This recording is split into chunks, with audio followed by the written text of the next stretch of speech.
hoje eu vou falar 1 Timóteo 4, do versículo 1 ao versículo 9. Amém? O Espírito afirma expressadamente que nos últimos tempos alguns se desviarão da fé e darão ouvido a espíritos enganadores e doutrinas de demônios, sobre as influências da hipocrisia de homens mentirosos que têm a consciência invisível. Eles proíbem o casamento e ordenam a abstinência de alimentos que Deus criou, para serem recebidos em ação de graça, pelos que são os fiéis, conhecem bem a verdade.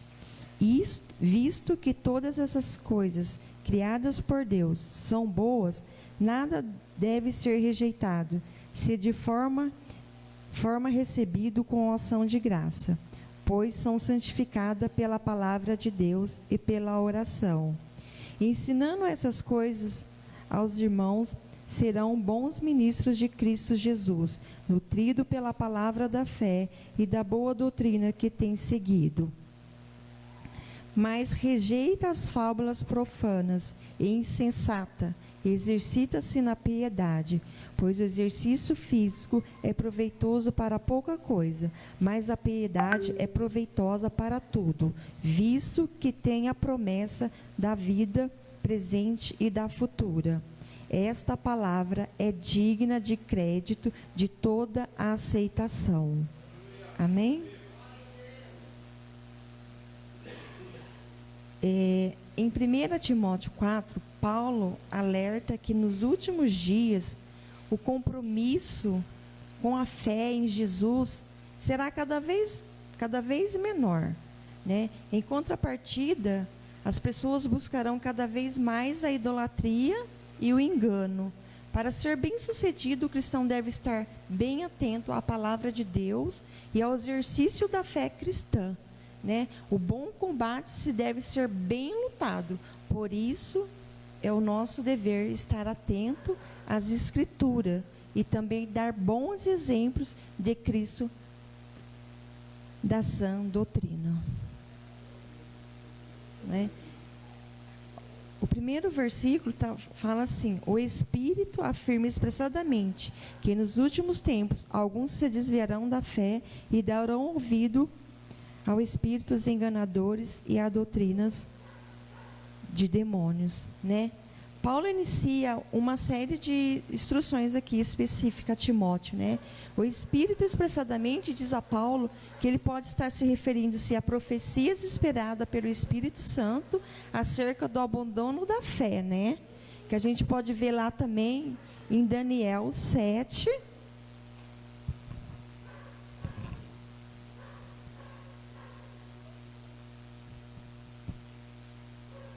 Daniel 7, versículo 25.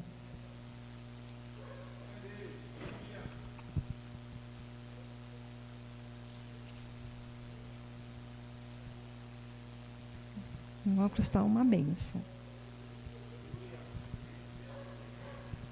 Falará palavras contra o Altíssimo, oprimirá os santos do Altíssimo, procurará mudar os tempos da lei, e os santos lhe serão entregues na mão por um tempos e metade de um tempo.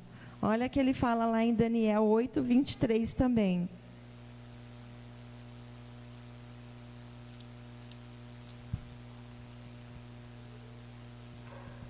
Mas o fim do refinado deles, mas o fim do reinado deles, quando os transgressores tiverem chegado a extremo, um rei de aparência feroz e que discernir enigmas se levantará, né? É de uma revelação que o Espírito Santo deu para ele, né? Significa assim, ai, gente, eu estou nervosa. Né, o abandono da fé, né, da verdade de Deus, né? Aqui ele está mostrando na palavra do Senhor, de uma revelação que o Espírito Santo deu para ele, né?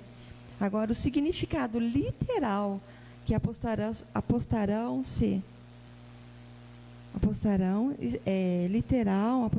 é se afastarão, né? E haverá muitos momentos que alguns se desviarão da fé, que está lá em 1 Timóteo 1, 19 e 20.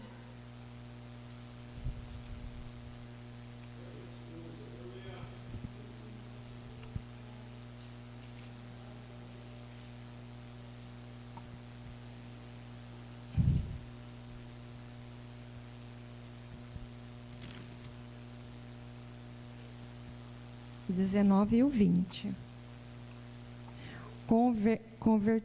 Conservando a fé e uma boa consciência, pois alguns vindo a rejeitá-la naufragarão na fé. Entre esses são Emineu e Alexandre, os quais entreguei a Satanás para que aprendam a não blasfemar. A referência aqui é propriamente, né, a perca não é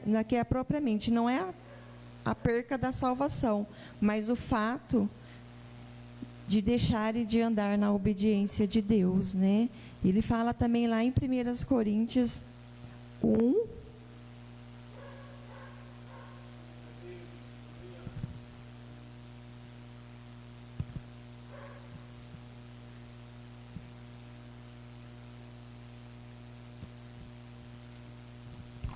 Coríntios 1, versículo 1, né? E o versículo 3. Irmão, não vos poder falar como as pessoas espirituais, mas como as pessoas carnais, como a criança em Cristo. Olha lá o que fala em 3. Porque ainda sois carnais, visto que há inveja e discórdia entre vós. Por acaso não estáis sendo carnais, vivendo segundo padrões puramente humanos?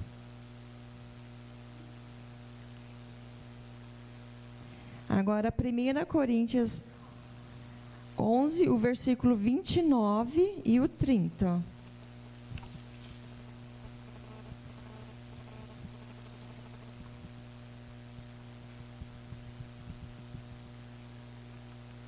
Pois quem come e bebe sem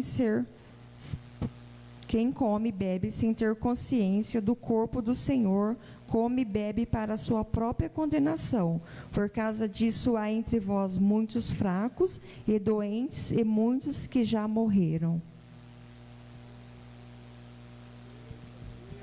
O impacto da influência do ataque satânico está descrito no versículo 1, né, da doutrina de demônio, que se refere a seguir práticas ocultas, né?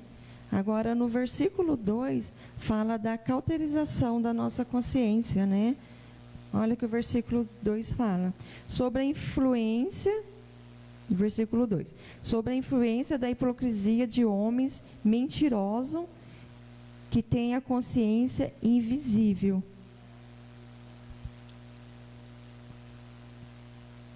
Né?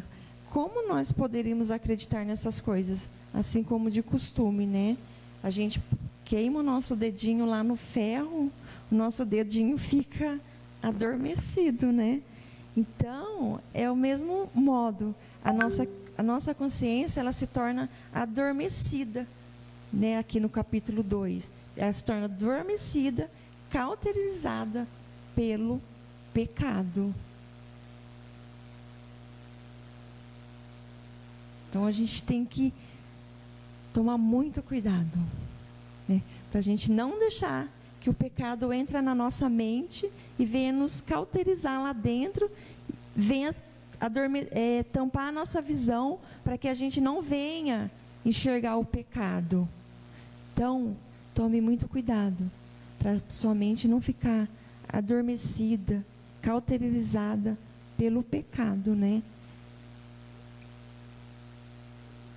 Agora, do 3 e o 4, eles proíbem o casamento, ordena a abstinência de alimentos que Deus criou para serem recebidos com ações de graça pelos que são fiéis e conhecem bem a verdade.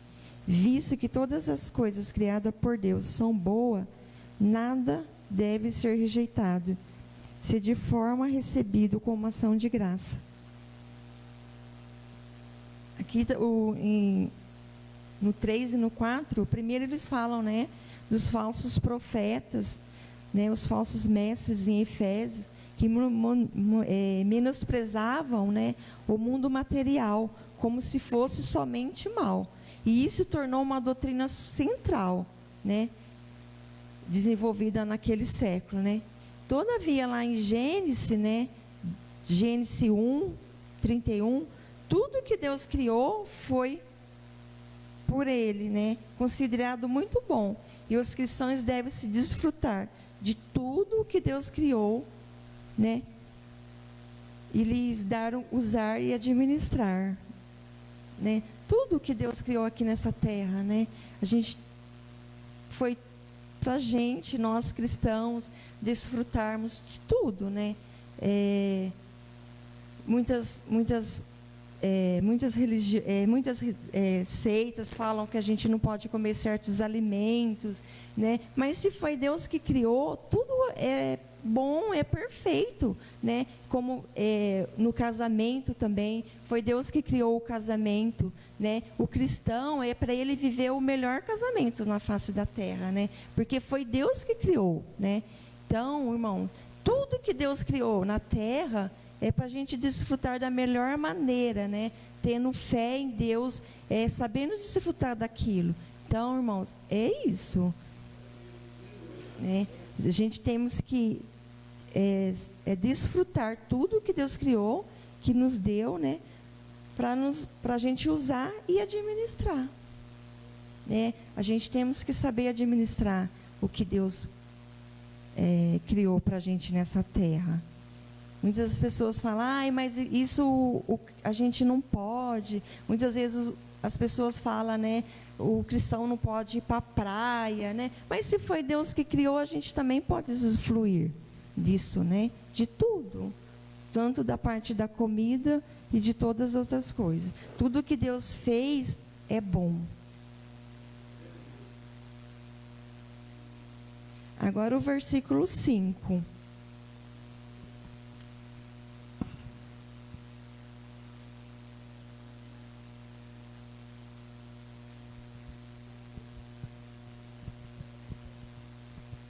Ensinando essas coisas aos irmãos, será bom ministro de Cristo, nutrindo pela palavra da fé e da boa doutrina que tem seguido, né?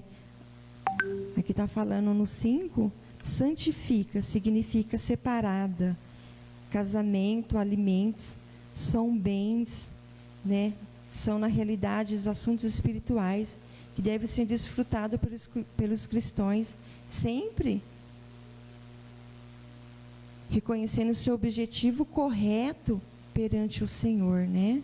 A gente temos tudo, mas a gente tem que saber o significado correto para a gente poder desfrutar de tudo na terra. O versículo 6. Ensinando essas coisas, irmãos, será bom ministro de Cristo. Não o 7 agora, não, é o 6 mesmo. Perdoa, irmão, estou nervosa.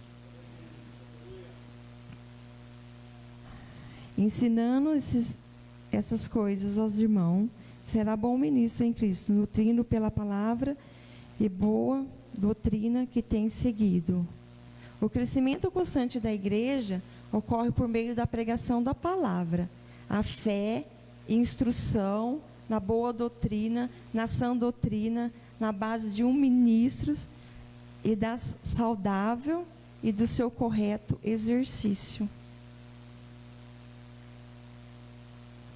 O crescimento, né, constante da igreja, ele ocorre, né, pela pregação da palavra de Deus, pela fé instruída na boa doutrina e na sã doutrina, na base de um ministério saudável e no seu correto exercício, né? versículo 7. Mas rejeita as fábulas profana, insensata, exercita-se na piedade. Né? Exercitar-se seria uma recomendação comum usada para se referir aos treinamentos físicos dos atletas gregos. Mas a verdadeira espiritualidade exige que a pessoa se exercite na piedade em sua caminhada com o Senhor. Né? O que é piedade? Demonstração de amor, afeto pelas coisas religiosas, devoção, compaixão pelo sofrimento de uma pessoa, misericórdia, virtude que possibilita oferecer a Deus o culto que Ele merece. Nossa, irmão, mas essa palavra piedade falou muito comigo.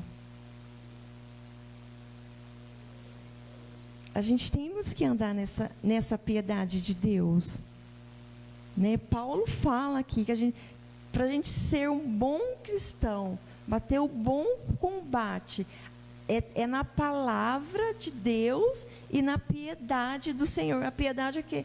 Amor, zelar pela casa do Senhor, pela palavra do Senhor, cuidar do irmão que está precisando de um apoio seu.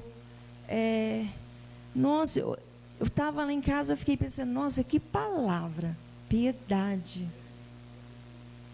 o amor. Será que nós temos vivido essa piedade dentro da nossa igreja?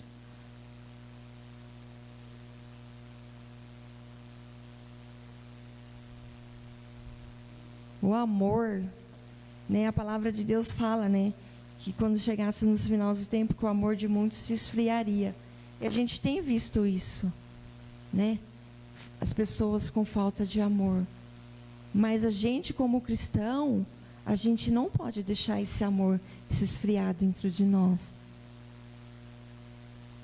Cuidar, zelar da casa do Senhor. Muitas vezes a gente vai estar cansado mesmo. Vai chegar aqui cansado, mas a gente tem que vir ouvir a palavra do Senhor na casa do Senhor.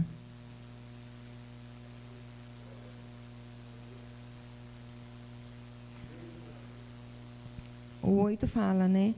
Pois o exercício físico é proveitoso para pouco, mas a piedade é proveitosa para tudo, visto que tem a promessa da vida presente e da futura. Né? Para pouco, constata o valor de curto prazo, de exercício físico com benefício de longo prazo. A piedade para tudo, a disciplina. Na piedade, a influência da vida do cristão, tanto no presente como no futuro. O aspecto presente inclui a obediência e uma vida de propósito. Está lá em João 10:10.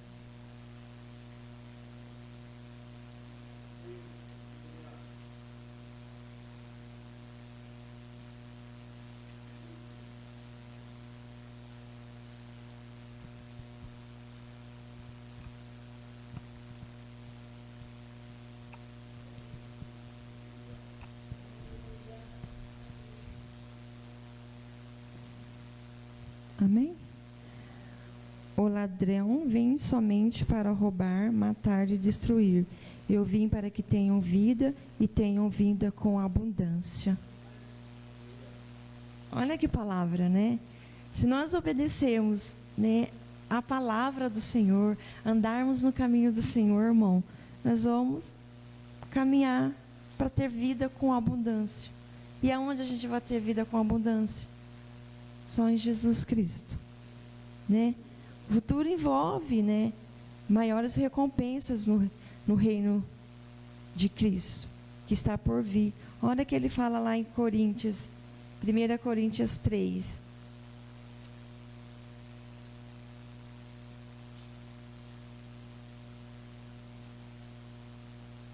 Três, 10.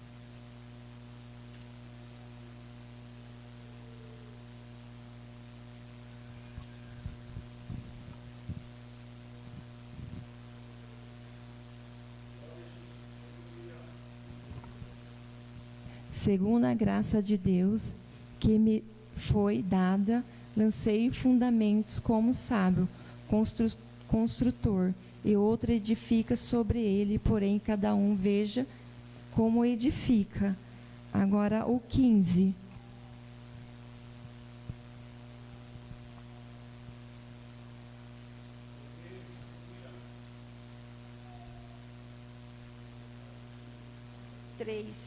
Três, 15.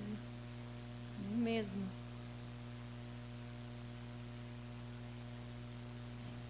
Se a obra de alguém se queimar, esse sofrerá dano, porém ele mesmo será salvo, mas como que através do fogo. Né? Essa é a palavra do Senhor. Né? E lá em 2 Coríntios 5,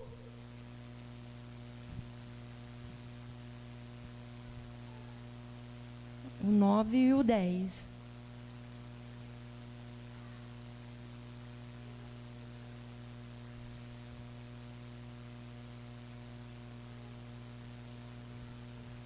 É por isso que também nos esforçamos para ser agradável a Ele, quer presentes, quer ausentes.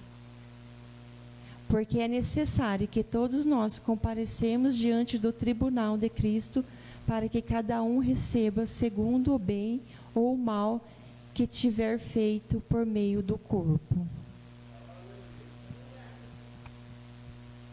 Essa é a palavra. Agora o 9.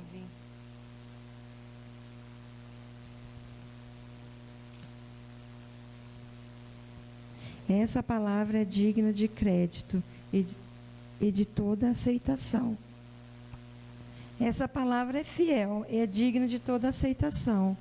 Isso ninguém pode negar, né? O homem sábio, né, é o que acata e obedece e cumpre a palavra do Senhor. Amém?